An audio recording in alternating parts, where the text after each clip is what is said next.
స్టార్మాలో ప్రసారమవుతున్న సరికొత్త సీరియల్ సత్యభామ. ప్రస్తుతం ఈ సీరియల్ ఆడియన్స్ అందరినీ కూడా చాలా బాగా ఎంటర్టైన్ చేస్తుంది. ఒకప్పుడు ఎన్నెన్నో జన్మబంధం సీరియల్లో యష్ వేదాల జోడీగా నటించిన ఈ జంట సత్యభామ సీరియల్లో క్రిష్ మరియు సత్య క్యారెక్టర్లో నటిస్తూ ఆడియన్స్ అందరినీ కూడా చాలా బాగా ఆకట్టుకుంటున్నారు. వంటలక్క తర్వాత ఆడియన్స్ అందరికీ కూడా అభిమానులుగా మార్చుకున్న హీరోయిన్స్లో డెబ్జానీ మొదక్ ఒకరు.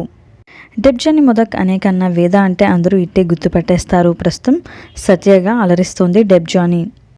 అందం మరియు అభినయంతో అతి తక్కువ సమయంలోనే స్పెషల్ ఇమేజ్ని సంపాదించుకుంది. 1996 సంవత్సరంలో మార్చి 20వ తేదీన వెస్ట్ బెంగాల్లోని కోల్కతాలో జన్మించింది సత్య. అక్కడే సెయింట్ జాన్స్ సెకండరీ స్కూల్లో చదువుకున్న డెబ్జానీ తన గ్రాడ్యుయేషన్ పూర్తయ్యాక మోడలింగ్ రంగంలోకి అడుగుపెట్టింది. అపోంజన్, ఓ నమ శివాయ వంటి బెంగాల్ సీరియల్స్తో పాటు పలు తమిళ సీరియల్స్లో కూడా నటించింది. నాకౌట్ అనే సినిమాతో వెండితెరపై సందడి చేసింది. అయితే ఆ సినిమా సరిగా హిట్ కావడంతో మళ్ళీ బుల్లితెరపై పలు సీరియల్స్లో నటించింది. డెబ్జానీ ఇంట్లో అందరూ కూడా కిన్ని మొదక్ కిన్ను అని ముద్దుగా పిలుస్తారట. అలాగే ఎన్నెన్నో జన్మబంధం సీరియల్లో ఈమె నటనకు గాను 2022 స్టార్మా బెస్ట్ వైఫ్ అవార్డును గెలుచుకుంది. డెబ్జానీ తండ్రి పేరు అపూర్వ మొదక్. ఈయన వ్యాపారవేత్త. ఆమె తల్లి మితా మొదక్ హౌస్ వైఫ్.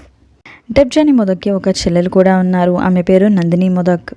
మరి ప్రస్తుతం సత్యభామ సీరియల్లో సత్యగా అలరిస్తున్న డెబ్జానీ మొదక్ యాక్టింగ్ కనుక మీకు నచ్చినట్లయితే తప్పకుండా ఒక లైక్ చేసి మన తెలుగులో ఇలా ఎన్నో సీరియల్స్లో నటించి మంచి క్రేజ్ తెచ్చుకోవాలని మన ఛానల్ ద్వారా ఆల్ ది బెస్ట్ అని తెలియజేద్దాం. మరి ఇలాంటి లేటెస్ట్ వీడియోస్ కోసం ఇప్పుడే మా ఛానల్ని సబ్స్క్రైబ్ చేసుకొని పక్కనే ఉన్న గంట సింబల్ని క్లిక్ చేయడం ద్వారా మేము పెట్టే లేటెస్ట్ వీడియోస్ని నోటిఫికేషన్ రూపంలో ముందుగా మీరే చూడగలుగుతారు.